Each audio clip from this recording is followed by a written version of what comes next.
صنعت به عنوان محرک اصلی توسعه اقتصادی از زمان انقلاب صنعتی در قرن 18 و 19 میلادی نقش بسزایی در پیشرفت فناوری و افزایش بهره‌وری ایفا کرده.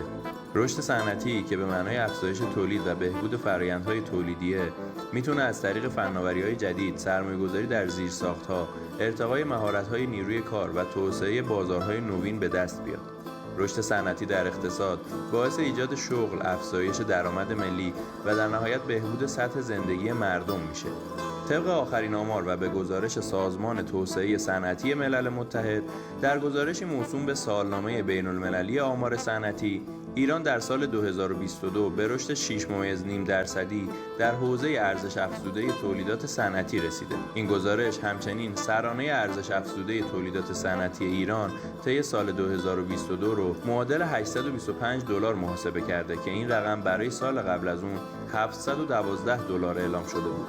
بنابر گزارشی که منتشر شده، ایران در سال 2022 میلادی از لحاظ افزایش ارزش افزوده در بخش صنعت در میان 213 کشور و منطقه خودمختار در جایگاه 49 جهانی قرار گرفته. به این معنی که عملکرد ایران در این زمینه بهتر از 164 کشور و منطقه بوده. از جمله کشورهایی که رشد ارزش افزوده صنعتشون نسبت به ایران در سال 2022 کمتر بوده، میشه به کشور برزیل با رشد 2.1، چین با رشد 2.6، آلمان با رشد 2.2، ژاپن با رشد 1.4، قطر با رشد 4.3، روسیه با رشد منفی 2.9 و آمریکا با رشد 1.7% نام برد. در نتیجه این پیشرفت نشان دهنده توانایی کشور در بهره برداری از فناوری‌های نوین، سرمایه‌گذاری مؤثر در زیرساخت‌ها و توسعه مهارت‌های نیروی کاره. همچنین این موفقیت میتونه زمینه‌ساز فرصت‌های جدید اقتصادی و ایجاد اشتغال در کشور باشه.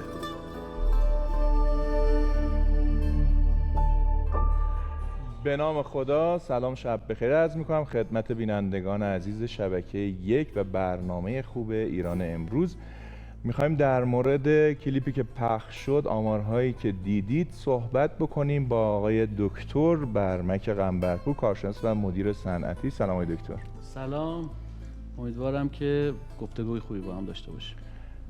آقای دکتر، در مورد گزارش سازمان ملل درباره رشد ارزش افزوده تولیدات صنعتی کشور، ما یه رشد 6.5% داشتیم تو هم کلیپی که دیدیم. می‌خواستم بگم اصلا یعنی چی رو ارزش افزوده تولیدات صنعتی؟ بله، ببینید ما در حوزه ارزش افزوده با کالای در واقع مواد خام طرفیم و کالایی که تمام مسیر زنجیره ارزش رو طی کرده باشه. به چه معنا؟ یه مثال میزنم خدمتتون. فرض بفرمایید ما سنگ آهن رو ببریم در یک کارخانه ذوب آهن، این رو بعد از طی فرآیندهایی این تبدیل بشود به فولاد، تبدیل بشود به شمش در واقع فولادی، این بره تبدیل بشه به یه ورق، تحت فرآیندهای پرس بشه، بره بشینه رو بدنه خود رو. در هر کدوم از این فرآیندهای افزایش قیمتی اتفاق میفته. جمع این افزایش قیمت ها بعد از اینکه این زنجیره تکمیل شد و به انتها رسید، این کل این ارزش هایی که ایجاد میشه اصطلاحاً ارزش افزوده ایش که است که اون کالا ایجاد کرده. درسته. پس ارزش افزوده تولیدات صنعتی به این معناست که دیگه کسی که افزایش پیدا میکنه، کشوری که رشد پیدا میکنه، یعنی اینکه خام فروشی رو میذاری کنار و اون به اون محصول نهایی نزدیکتر میشه. و این آیا آمار خوبی هست؟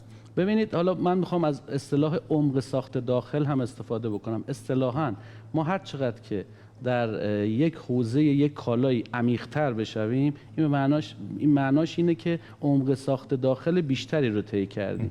این اتفاق در بعضی حوزه ها بله داره در ایران میفته. بعضی حوزه ها ما میتونیم عملکرد خیلی بهتری داشته باشیم. اگر بخواید مثال هایی هست که من خدمتتون بدم. بله، ببینید من میخوام زمینه بحث رو ببرم به سمت یکی از جذابترین حوزه های فعالیت در واقع صنعتی در ایران که به نظر بنده میشه گفت که یکی از مهمترین مزایای رقابتی ماست، اونم حوزه نفت و گاز پتروشیمیه. به عنوان مثال فرض بفرمایید ما منابع عظیم گازی و نفتی داریم. اینها رو ما میتونیم ببریم تبدیل بکنیم به کالای واسطه‌ای.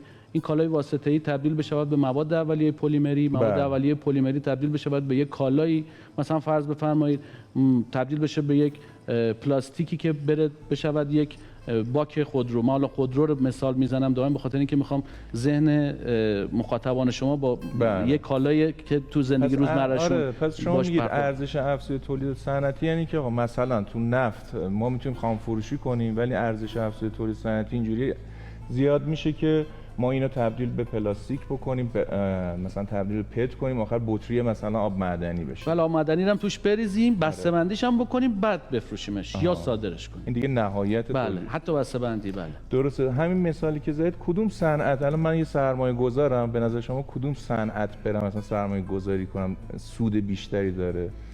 ببینید این سوال خوبیه، ولی این خیلی بستگی داره به این که شما در چه حوزه‌ای توانمندی داشته باشین و چقدر بتونید منابع مالی تأمین بکنید. اما به طور کلی بخوام خدمتتون عرض بکنم، ما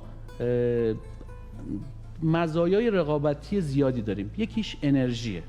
انرژی در ایران ارزانه. منابع انسانی قیمت در واقع منابع انسانی، یعنی سیستم جبران خدمات ما در برابر در واقع منابع انسانی خیلی ارزان هست. هنوز هم خوشبختانه جمعیت جوانی است، اگرچه که این زنگ‌های هشدار برامون به صدا در اومده که اگر نجنبیم نتونیم از این نسل جوانی که امروز میتونن ارزش افزوده زیاد ایجاد بکنن، اگه نتونیم استفاده بکنیم ممکنه دیر بشه. بنابراین بریم به سراغ مزایای رقابتیمون. به نظر بنده باز حوزه نفت، گاز، پتروشیمی، یا من یه مورد دیگر هم میخوام اشاره کنم. باز خیلی جذاب، سرمایه‌گذاری جدیدم داره اتفاق میفته، خوشبختانه خبرهای خوشی شنیده شده، اونم حوزه انرژی خورشیدیه. توان فروتابش خورشید در ایران نسبت به کشورهای دیگر دنیا عدد بسیار بالایی است. پس آقا مهدی، پولات و آقای دکتر میگن که بذارید تو صنایعی که وابسته به نفت و گاز و پتروشیمیه و انرژی خورشیدی. به امید خدا. آقای دکتر قنبرپور، اولا ازتون تشکر میکنم به خاطر پیشنهادتون. البته محسن جان، من یه بار پیشنهاد یه بزرگواری رو قبول کردم، تو بورس رفتم سرمایه گذاری کردم، اصلا خانمون سوخت. خب ولی جناب آقای دکتر بحث رو متفاوت کارشناسانه میفهمن. یه سوال داشتم من، اینکه کشور عزیزمون ایران ظرفیتش برای سالهای پیش رو توی همین رشد در واقع ارزش افزوده تولیدات صنعتی چقدره؟ یعنی ما به کدوم یکی از صنایعمون میتونیم امیدوار باشیم که ارزش آفرینی بکنن برای تولیدات خودشون؟ بله، ببینید من یه مثال خدمتتون بزنم. باز ما منابع گازیمون رو، منابع نفتیمون رو، خب نفت رو داریم میدونیم، بخش زیادش رو متاسفانه داریم به صورت خام صادر میکنیم. گاز رو هم داریم میسوزونیم. این منابع نفتی و گازی تا امروز در پالایشگاه‌ها و پتروشیمی‌های ما منجر شدن به تولید حدود مثلا فرض بفرمایید 9 میلیون تن پلاستیک. از این 9 میلیون تن میخوام به اون سوال شما برسم، در واقع به جواب سوال شما برسم که ما چقدر ظرفیت داریم. از این 9 میلیون تن حدود تخمین زده میشه امسال 5 میلیون تنش تبدیل بشود به محصول در ایران و 4 میلیون تنش باز به عنوان مواد پتروشیمی صادر بشود. ظرفیت در ایران وجود داره. ببینید ما این امکان رو داریم که با سرمایه‌گذاری‌های اندک، چون در صنایع تکمیلی حجم سرمایه‌گذاری به اندازه بالادست نیست، ما این 4 میلیون تن رو میتونیم خودمون شکل‌دهی بکنیم. چون ارزش افزوده رو فرمودید، یه آمار جالب به شما بدم. ما تحقیقی که انجام داریم در انجمن،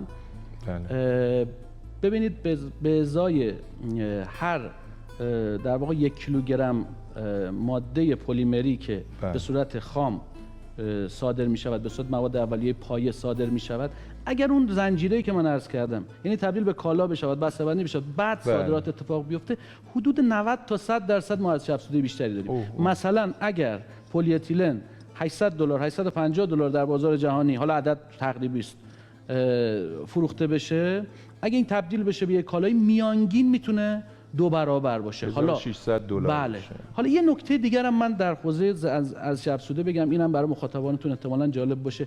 فقط طی کردن مسیر زنجیره ارزش اهمیت نداره. اینکه چقدر شما در این زنجیره فرآیندهای تکنولوژیک باشن اونم مهمه. حالا من یه سوال اینجا برای من پیش میاد. خیلی از صنعتگرها مشکلات خاصی دارن و اینا. اصلا تو جهان، تو اروپا، غرب، اصلا آیا حال صنعت خوبه؟ با توجه به این تنش هایی که وجود داره، آمریکا تنش ایجاد میکنه، آیا حال صنعت اصلا خوبه؟ ببینید این رو میشه مصادیقش رو در فرض بفرمایید نمایشگاه‌های صنعتی دید. بله. ما روندی که در طول مثلا 15-20 سال اخیر دنبال کردیم به عنوان یه صنعتگر، شما فضای در واقع رونق صنعت رو یک مصداقش، یک جای در واقع یه مجالش که میتونید بررسی بکنید نمایشگاه هاست. شما میتونید تشبیه نمایشگاه خارجی مثلا در اروپا ببینید. اروپا جمعیتش پیر شده، انرژی قیمتش خیلی بالاست، منابع انسانی در دسترس آنچنان نیست، هزینه تولیدشون پس زیاد، هزینه تولیدشون خیلی بالا رفته. امروز شما میبینید خیلی از شرکت‌های اروپایی حتی ماشین‌آلاتشون رو دارن از آسیا وارد میکنن به خاطر اینکه قیمت در واقع پس حال صنعت در جهان خوب نیست. حالا به نظر نگیم شما یه خوب سرمایه‌گذار نیست، اروپایی بودی، بدتر شده در اروپا. شما یه سرمایه‌گذار اروپایی بودی، حالا منهای تحریم ها و این چیزا، شما در ایران سرمایه گذاری میکردید یا در اروپا؟ قطعاً. ببینید ما در ایران چه مشکلی داریم؟ یه حوزه‌ای فقط مسئله تکنولوژی داریم. عرض کردم انرژی ارزان، منابع انسانی به وفور، منابع انسانی، حتی منابع انسانی دانشگر در ایران. ما فارغ التحصیلای دانشگاهیمون آماراشون رو ببینید، از دانشگاه‌های خوب و معتبر ما فارغ التحصیلای خوبی داریم در حوزه صنعت. اینها همه منابعی هستن که میشه ازشون استفاده کرد. کجاها ما ضعف داریم؟ عرض کردم یه جایی که تکنولوژی در واقع ارزش افزوده بیشتری میتونه تولید کنه، اونجا ما میتونیم، یعنی یه سرمایه‌گذار اروپایی اون توشه رو برداره بیاد تو ایران، میتونه اتفاقات مثبتی برای سرمایه‌اش رقم بزنه. درسته. اینجا یعنی چی؟ یعنی 1 کیلوگرم. منظورمون از تکنولوژی بودن کالا اینه که 1 کیلوگرم فرض بکنید، 1 کیلوگرم خودرو چقدر قیمتشه؟ 1 کیلوگرم مثلا فرض بفرمایید یک قطعه‌ای که در داخل یک PLC به کار میره، یه قطعه الکترونیکی. یه جوری اینجا بهشت سرمایه‌گذار است. 1 کیلو خودرو اینجا تولیدش خیلی ارزان‌تر است تا 1 کیلو خودرو در اروپا. آقا مهدی، این صدای بارون هم داره میاد، نمیدونم شنونده و بیننده‌های عزیز میشنون یا نه. البته تکنولوژی رو فراموش نکنید، مسئله تکنولوژی مهمه. چون ممکنه مخاطبان سوال براشون پیش بیاد. خیلی کوتاه من اینو میخوام بگم که دلار گرون شده تو چین. مثلا من میدیدم تو اخبار اصلا دلار رو از قصد گرون می‌کردن، یوان رو گرون می‌کردن، یعنی دلار ارزان‌تر شد. آیا خیلی کوتاه بفرمایید این آیا یه فرصت خوب برای صنعتگرا هست یا نه صادر کنن؟ خیلی سوال خوبی کردین. من در حد 10 ثانیه. 10 ثانیه. دلار قیمت واقعی داشته باشه بر اساس مکانیسم عرضه و تقاضا، بهترین قیمت برای یه صادر کننده، یه فعال اقتصادی در ایران. به نظر آقا مهدی مخلصیم، در خدمتیم. خیلی ممنونم به خاطر گفتگوی خوبتون آقای دکتر قنبرپور. از شما هم تشکر میکنم. محسن جان خیلی